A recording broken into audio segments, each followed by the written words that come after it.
Thank you, ma'am.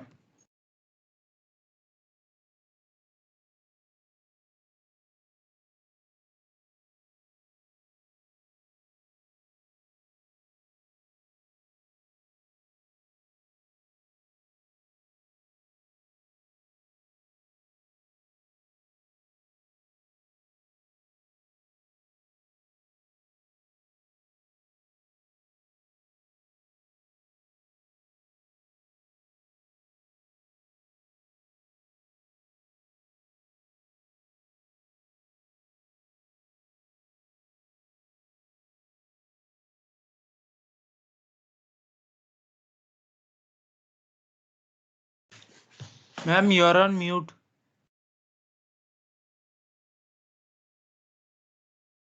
Okay, sorry. So now, during the last lecture, we saw how to display these three controls. Okay. Now, not only these three controls, there are so many other form elements or form controls are there that we will study when we are studying the HTML form. Okay. Even we did not see how to create the radio button, text area, submit button, that and all. But now here, as for the example, in example it has come. That's why I thought, okay, let me explain. Okay. So this, when you create more than one number of control form elements like this, you will not actually create like this. Okay, you have to start with the form tag. Okay, so there is a way to there. There are so many other attributes you have to add. Okay, but now just you know that how you will write the code to display the email box, check box, and text box. Okay, so we have created the controls, form controls.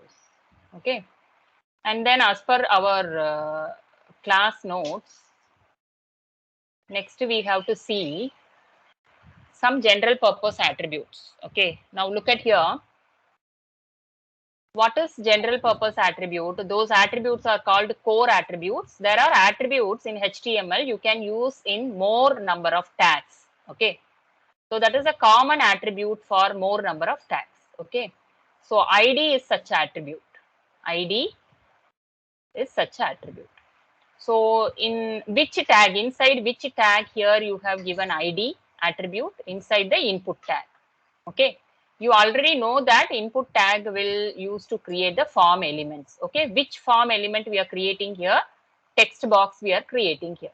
Okay, type equal to text. So this will create the text box with unique ID first name. With unique ID first name. Okay. Now the value of the ID attribute, this is user defined. Anything you can write. Okay. It's not predefined. It is user defined.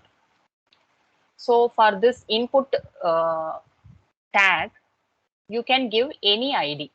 Okay. For example, ID 1 or text box 1. Okay. Like that, anything you can write. This is user defined, the value of the ID attribute. Okay. Now, what is the use of the ID attribute? What is the use of the ID attribute?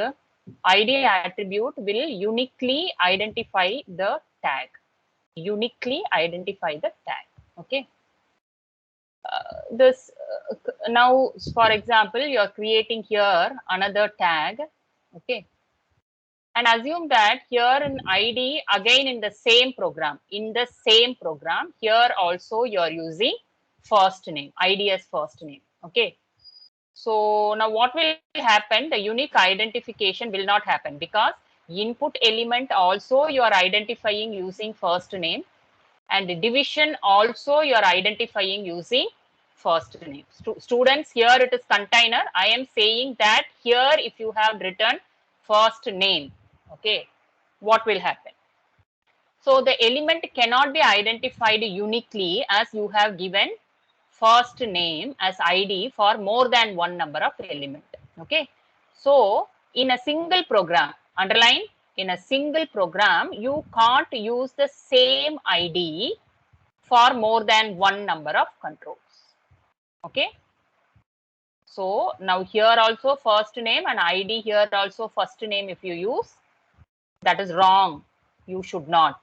So within a single program, if you use one ID, that should not be repeated within that program, within the document or within the program. Okay. It should be unique for each and every element in a single program. Okay, ID. So why I am saying the ID as a core attribute, look at here, I used a different tag, div, okay, division tag. Previously, I used ID tag within the input tag. Okay. Now I am using same ID tag. ID tag is same, value is different. Okay. ID tag within another element, HTML element. What is that? Div, which is division. Okay. So now what is the purpose of div? Because till now we did not see. Suppose in your program, HTML program, or in your web document, there are two sets of element you want to create. For example, in one set there is a heading, one heading, two paragraphs, and then one image, one hyperlink. In another set, you will have one paragraph, one heading, and some other elements. So you want to keep this two as a two different section, two different divisions. Okay. So under the div tag, opening and closing div tag, you can write more number of tags or more number of elements. Okay. You can write more number of elements within opening and closing div tag. Okay. So within the opening and closing div tag, what are the elements you are writing no in your code? Everything will be considered as a single division. Okay. Single section. What is the use of this? Why we have to do this? Because when it is displaying in output, with respect to output, it will not show any difference. For example, you in your program you have created two division. Okay, that means two div tag. Two times you used div tag. Within a first div tag you have kept some elements, set of elements. Okay, in the second div tag you have kept some of the elements. Okay, in your output this will not differentiate. These are the elements which are there in the first div tag. These are the elements which are there in the second div tag. Okay, so with respect to output, with respect to web page, it will not show any difference. But when you want to commonly giving some style definition, students, we did not see the cascading style sheet till now. But when you will use the cascading style sheet, then these two divisions will be very useful. Okay. You, for example, within the first division, you are giving some common color, text color as blue. Okay. In the second elements, which are there in second division, you are giving a text color as red. Okay. So this is a simple example I said. Like this, there are so many format you can commonly keep for all the elements which are there in a first division and all the elements which are there in a second division. So in that time, it will be very useful. Div tag will be useful. Okay. So you're dividing, simply you're dividing, you're keeping some of the elements, some of elements or more number of elements within a division. Okay. By keeping this, the use is what you can give a same style definition within single division. Okay. So here, see, even division tag also here, in division tag also we can use ID attribute. So observe here why the ID attribute is core attribute. I have used in the first line, I have used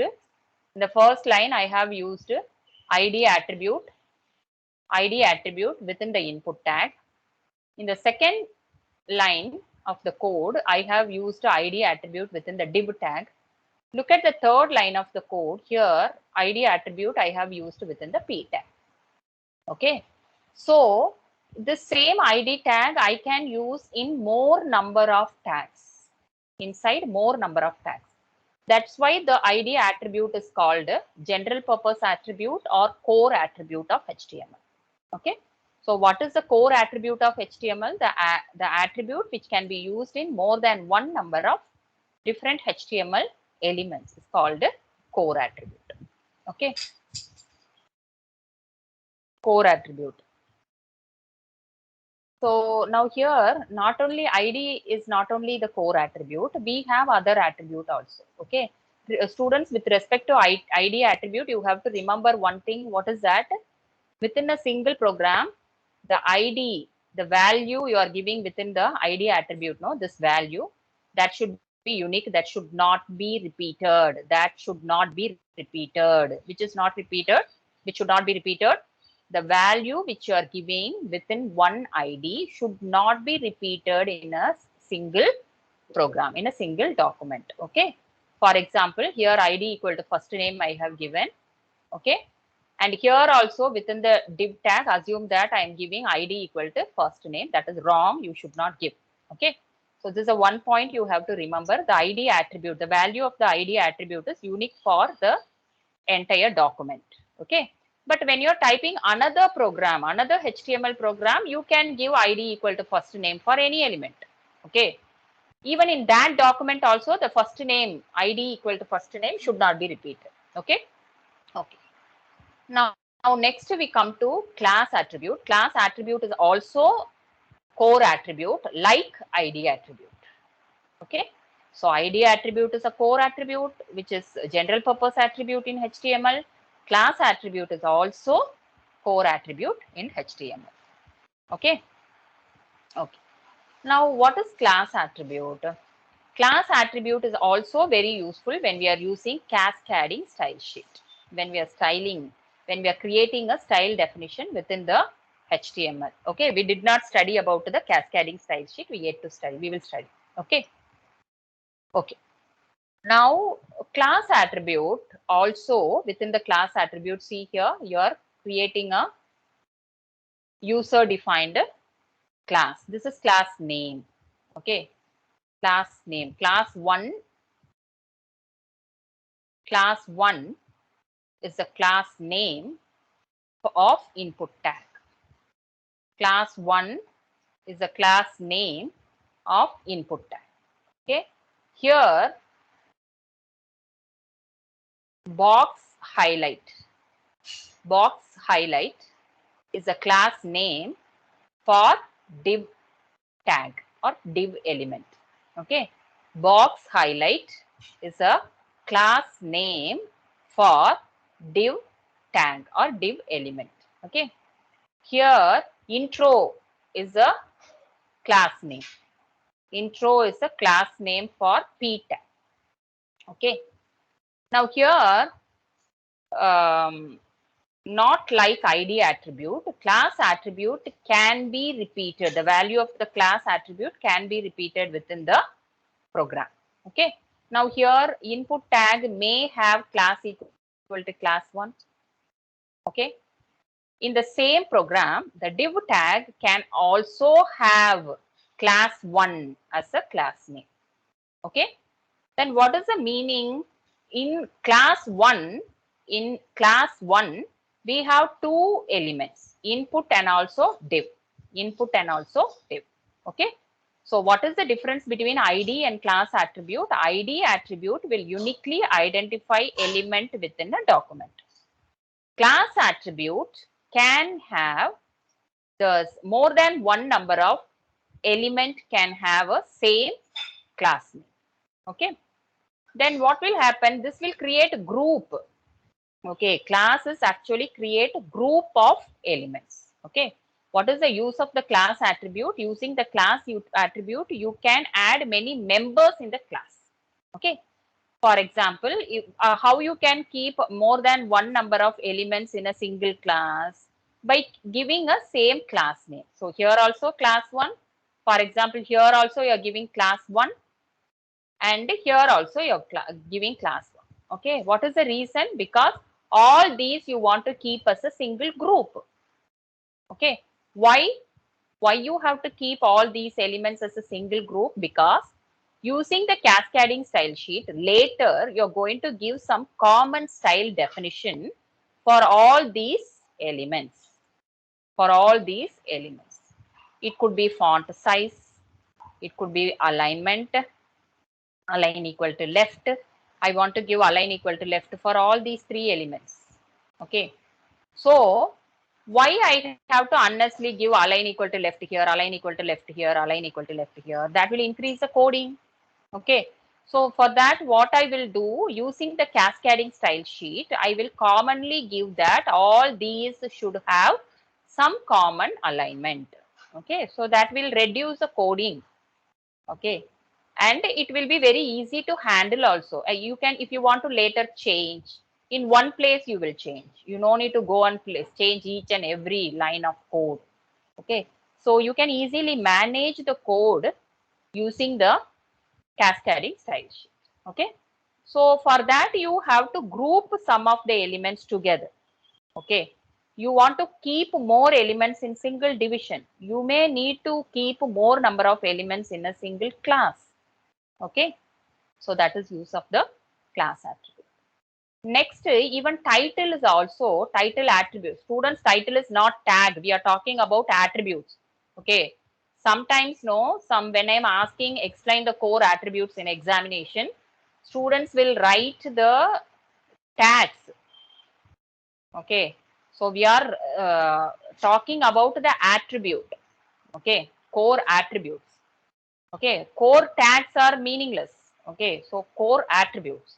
So ID is a core attribute, class is a core attribute, title also core attribute. Why we are calling these attributes as a core attributes? Because these attributes can be used in more than one number of tags, HTML tags. Okay. More than one different tags can have a same attribute. Okay. Title attribute, already we saw about the title attribute. So now here, as per this example, abbreviation tag, ABBR tag is having what? Title attribute. And this we saw already. A tag, we have title attribute. Okay. So this can be repeated, no issue. Okay. So title here, World Wide Web Consortium. Here, title tag, the value of the title tag is click to view larger image. So this is user defined content. Okay. Okay. So now what is ABB or tag? This we did not see. I just add this in the code. Okay, I saved it and let us see the output.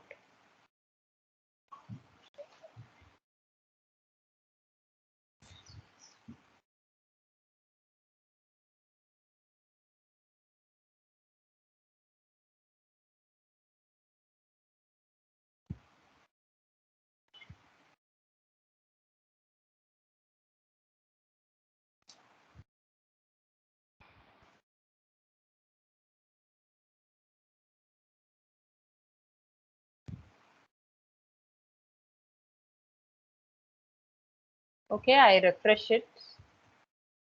Oh, it came already W3C. Okay, it will be displayed like this. When you keep the mouse pointer, see here, inside the title tag, what I have given, no, World Wide Web Consortium, that is displayed. So now you understand what is the purpose of title attribute.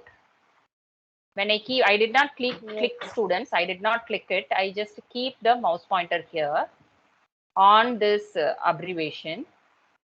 So it is displaying the content which I have given in a title tag. If I move away from this, it will go. When I keep the mouse pointer on this, it is coming. So title, now you know what is the purpose of title tag. I did not give break here. That's why it's displaying in a single line. Okay. Now it will come in a next line. Okay. Now if you keep the mouse pointer here, it will display the.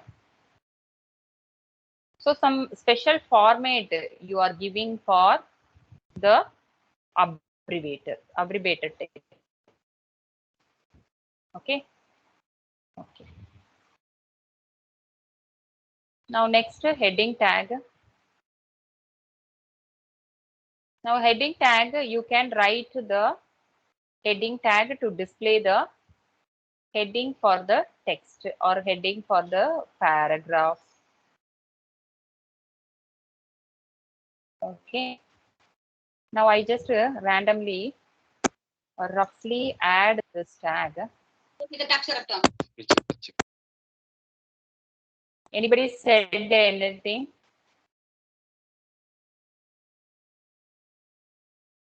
Students, my voice is very low or it is audible. It's audible now. It's audible, ma'am. Should I raise my voice? No, ma'am. It's One No, second. ma'am. 1 second, wait. It's okay.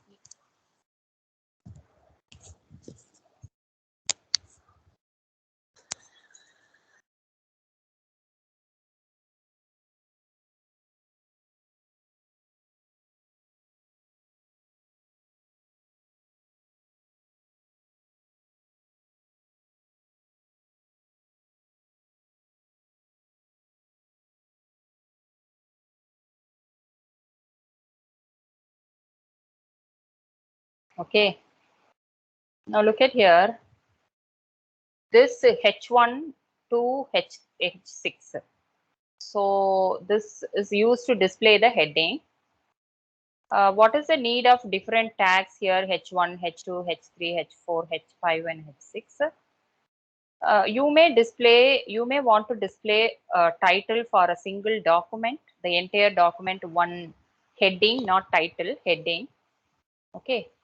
For example, here, look at my output page here in the middle. I want to display some heading, which should be common, which is going to be common for the entire document. Okay. Or I may display some paragraph here, and just above the paragraph, I want to give a heading for the paragraph. Okay. Or otherwise, within the paragraph, I can create some subheading. Okay. So that our need to display the heading is different. We may need to display the heading for an entire document. So that time the font size of the heading text should be little bigger. Okay. And in the same document, we may need to display heading for a paragraph. Okay. So that time the font size of the heading should be little smaller than the main heading. Okay. Even within that paragraph also some subheading we may need to create. So that time the font size of the heading should be little smaller than the paragraph heading. Okay. So that we have a different levels of heading tag. Okay. So the levels will be from H1 through H6. H1 to H6. So depending on our need, we will use the heading tag. We may use H1 or H2, H3 or whatever till H6 only. Okay. Okay. Now what is the difference between H1 and H2? H1 to H6. So to see that only I have added in a single document all the heading tag. H1 also I used, H2, H3, all the tags I have used. Okay. So let us save the program. And then if I refresh or I execute it again, you look at here. Now which tag, H1 tag I used first. So H1 tag, what text I have used, heading level 1 I have used. So now see here how it is getting displayed in output in big font and bold. Okay. And this I displayed using H2 tag. This I displayed using H1 tag. This using H2. This is using H3. This is H4. This is H5. This is H6. Okay. So you can create the heading however you want by using the respective heading tag. Okay.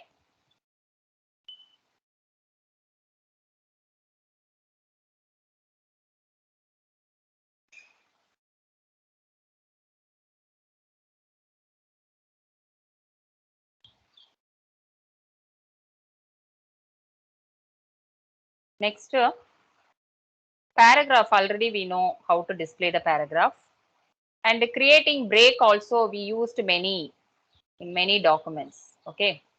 So creating horizontal rules. So HR tag, how we can use HR tag?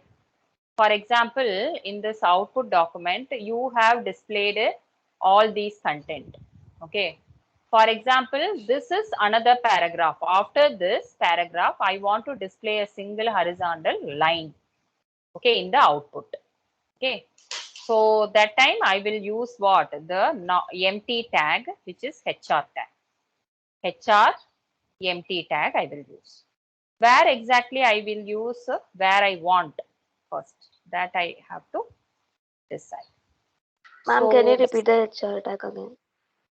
there are 3 paragraphs. So next to this paragraph, I close this paragraph and then I want to display HR, horizontal row. Okay.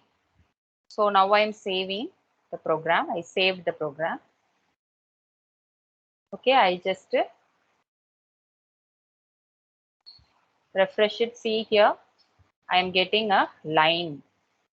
Okay, so that is use of HR tag. Okay, then about the white space. About the white space. Okay, we can create a single line space using a BR tag. Okay, and if we want to create a character space, we will use this. Okay, ampersand NBSP. Okay, okay. So this will create a single space. Okay. So now this, I just copy.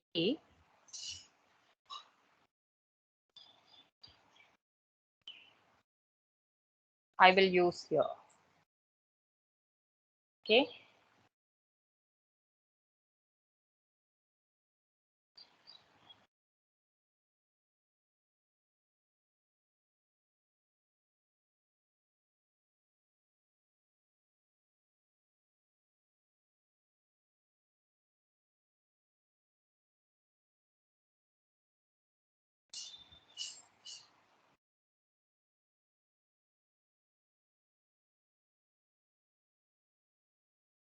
Now see here, hello world.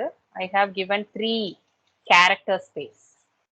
3 character space because 3 times I have used this character. Okay.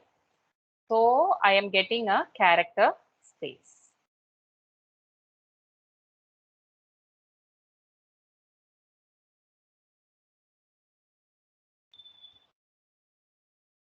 Okay. We have pre-formatted text, pre-tag. Okay. Now the use of the pre-tag is within the opening and closing pre-tag, whatever we are typing, no, that will be displayed as it is. Okay. Normally, if you have written, for example, if you have written this in p-tag, that will be displayed in a single line. Now look at here. I am displaying this content using p-tag. Okay. Now I save. You see the difference in the output. This is displayed like this as a paragraph. Okay, in a single line. Okay, but I want this should be displayed.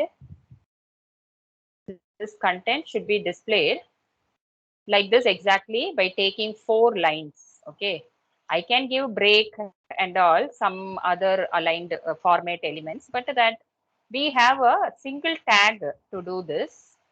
So that is pre-tag, which is pre-formatted text. Okay, pre-formatted text. Pre means what? Pre-formatted text. So I save this. Now when I refresh, look at here how it got displayed. Okay, how I have written within the opening and closing pre-tag. It is displayed exactly like that. Okay.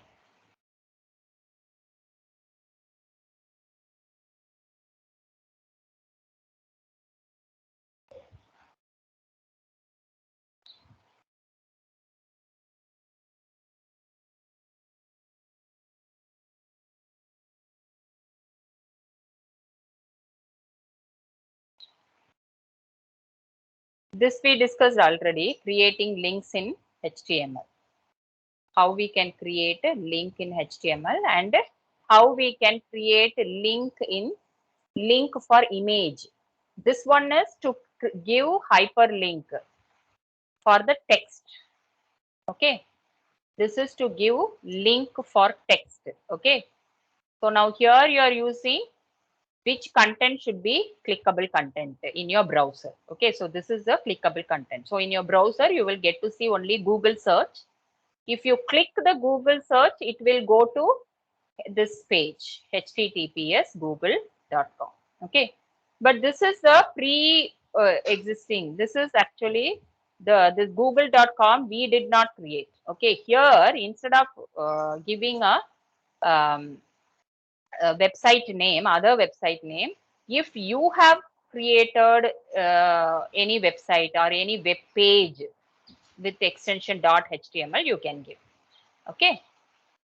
Okay. So within the href, what you are giving, the destination page URL you are giving. Destination page URL. After you clicked this clickable content, where it has to go at end. So that address you are giving here. Okay. Now this is to give the hyperlink to text. Okay. And this is the example to give the hyperlink to image. Okay. Don't confuse with this. Here a href, here also a href and your destination page. After the return the destination page, you will write the content what you want to display, which is a clickable one. Okay. Here the clickable one is an image. So you're writing the code in this place here. Here you will write the code to display the image if you want to give hyperlink to image. Okay. So what is the code to display the image? This is the code to display the image. Okay. Okay. Now after that, here what you did, you have closed anchor tag. So same here, you're closing a anchor tag. So these 3 lines are to create hyperlink for given image. So if you click on the image, it will go to this page, kites.jpg. Here, if you click on this text, Google search, it will go to this page, destination page. Okay. Okay.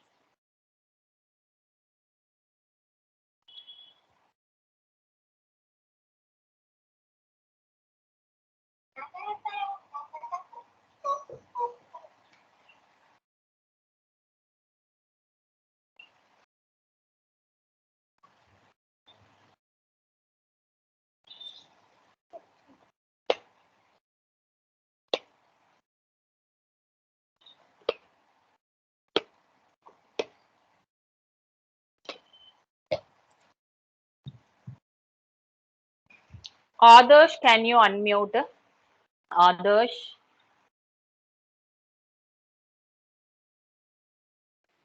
Yes, ma'am. Adarsh.